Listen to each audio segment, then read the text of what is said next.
Konstitusi. Konstitusi adalah aturan main tertinggi dalam sebuah negara. Jika negara diibaratkan sebagai sebuah klub atau organisasi, maka konstitusi adalah anggaran dasar. Pengertian secara umum, konstitusi adalah sekumpulan asas atau aturan yang menetapkan bagaimana suatu negara dibentuk, disusun, atau dijalankan. Jenis konstitusi ini ada dua. Pertama tertulis, itu contohnya Undang-Undang Dasar 1945. Kedua tidak tertulis, merupakan konservasi kebiasaan ketatanegaraan yang dipelihara. Apa itu HAM? HAM adalah hak asasi manusia atau yang disebut hak dasar untuk dimiliki setiap manusia sejak lahir. Hanya karena ia adalah manusia. Hak itu bersifat pertama universal untuk berlaku untuk semuanya saja, seluruh status apa saja. Yang kedua inalienable, tidak bisa dicabut atau diserahkan kepada orang lain. Ketiga kodrati, pemberian langsung dari Tuhan Yang Maha Esa. Prinsip utama HAM yang pertama, hak sipil dan politik seperti hak untuk hidup, hak untuk bebas dari penyiksaan, dan hak untuk berpendapat. Kedua, hak ekonomi, sosial, dan budaya seperti hak atas pendidikan, pekerjaan, dan kesehatan. Lalu apa sih tujuan dari konstitusi dan HAM? Nah, konstitusi bertujuan yang pertama untuk membatasi kekuasaan. Konstitusi adalah rem bagi penguasa. Melalui pembagian kekuasaan menjadi legislatif, eksekutif, dan yudikatif, kita memastikan tidak ada satu orang pun yang memiliki kekuasaan mutlak dan mencegah adanya kediktatoran. Tujuan yang kedua adalah untuk memberikan perlindungan hak asasi manusia. Di sini, konstitusi bertindak sebagai kontrak sosial. Ia menjadi jaminan bahwa negara ada untuk melindungi rakyat, bukan untuk melindas hak-hak dasar rakyat. Tujuan yang ketiga, memberikan legitimasi pada negara. Tanpa konstitusi, sebuah pemerintahan hanyalah sekumpulan orang yang memegang kendali. Maka dengan adanya konstitusi, memberikan keabsahan hukum agar pemerintah punya wewenang yang diakui secara sah dalam menjalankan tugasnya. Tujuan yang keempat, menciptakan ketertiban dan kepastian hukum. Konstitusi memastikan adanya aturan yang jelas, jadi tidak ada kebijakan yang diambil secara mendadak atau sewenang-wenang. Lalu, jika konstitusi adalah wadahnya, maka HAM adalah isinya.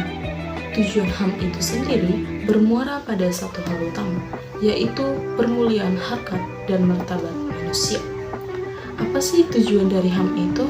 Yang pertama adalah melindungi martabat kemanusiaan. HAM menjamin bahwa setiap orang, tanpa peduli apa sukunya, apa agamanya, atau berapa banyak hartanya, tetapi harus diperlakukan secara manusiawi dan layak. Tujuan HAM yang kedua, menjamin kebebasan dasar. Kita semua pasti ingin hidup tanpa rasa takut.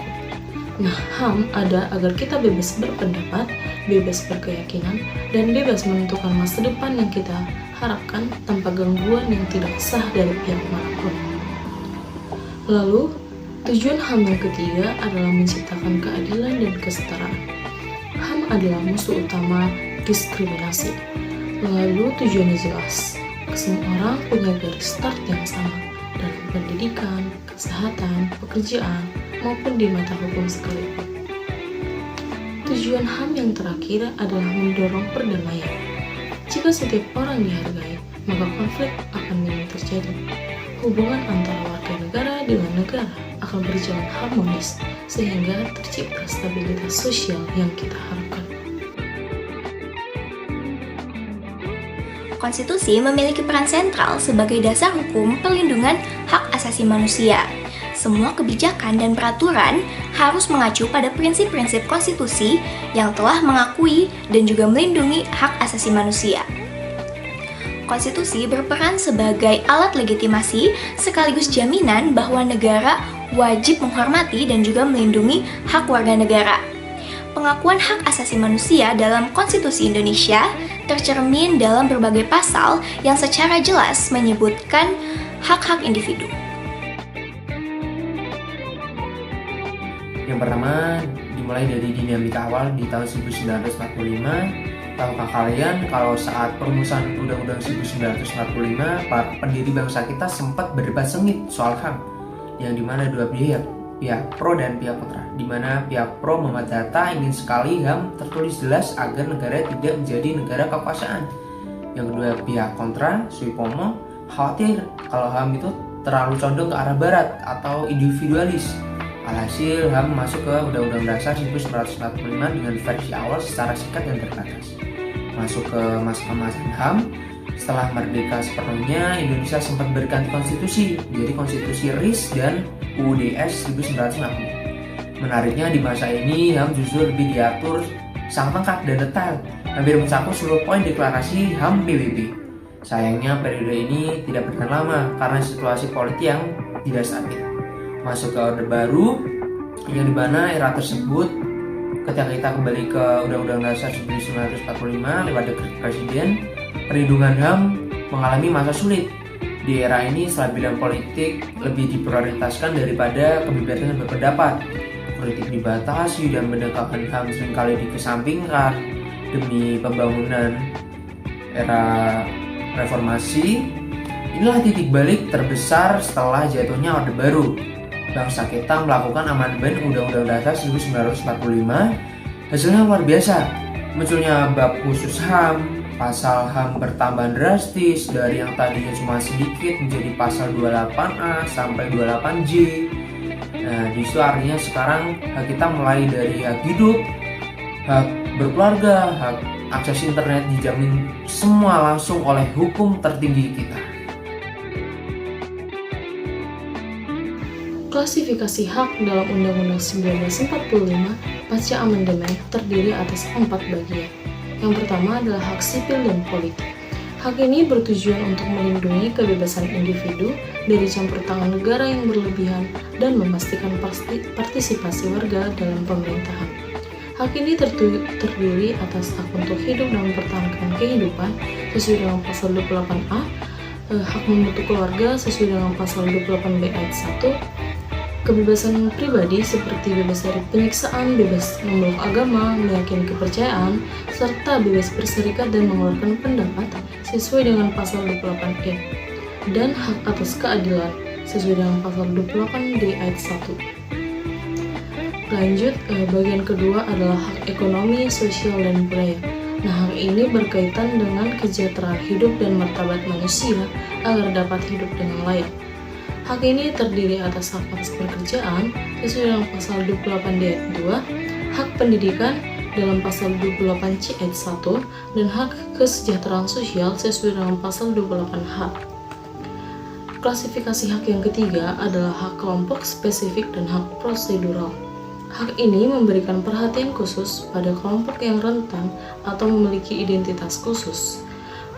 Hak ini terdiri atas hak anak sesuai dengan pasal 28B ayat 2, hak masyarakat hukum adat sesuai dengan pasal 28I ayat 3, dan hak atas kesempatan yang sama sesuai dengan pasal 28D ayat 3. Dan klasifikasi hak yang keempat yaitu hak yang tidak dapat dikurangi atau disebut juga dengan non-derogable rights. Nah, berdasarkan pasal 28I ayat 1, hak ini meliputi hak untuk hidup, hak untuk tidak disiksa, hak kemerdekaan pikiran dan hati nurani, hak beragama, hak untuk tidak diperbudak, hak diakui sebagai pribadi di depan hukum, dan hak untuk tidak dituntut atas dasar hukum yang berlaku surut. Yang terakhir, ada peran Mahkamah Konstitusi sebagai pengawal hak asasi manusia.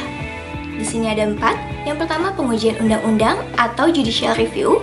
Yang kedua, ada perlindungan hak konstitusional. Yang ketiga, ada perlindungan hak minoritas. Dan yang terakhir, penyelesaian sengketa. Yang pertama, ada pengujian undang-undang atau judicial review, di mana Mahkamah Konstitusi menguji apakah undang-undang yang dibuat oleh DPR dan juga Presiden bertentangan dengan jaminan hak asasi manusia dalam Undang-Undang Dasar 1945. Yang kedua, perlindungan hak konstitusional, di mana Mahkamah Konstitusi di sini bertindak sebagai benteng terakhir untuk melindungi warga negara dari potensi tindakan sewenang-wenang yang dapat mengancam hak-hak dasarnya. Yang ketiga, perlindungan hak minoritas, di mana dalam putusannya Mahkamah Konstitusi seringkali memberikan perlindungan kepada kelompok minoritas atau rentan dari potensi penindasan mayoritas. Dan yang terakhir, penyelesaian sengketa, di mana Mahkamah Konstitusi melindungi hak-hak politik warga negara, terutama melalui penyelesaian sengketa hasil pemilihan suara untuk menjaga integritas demokrasi.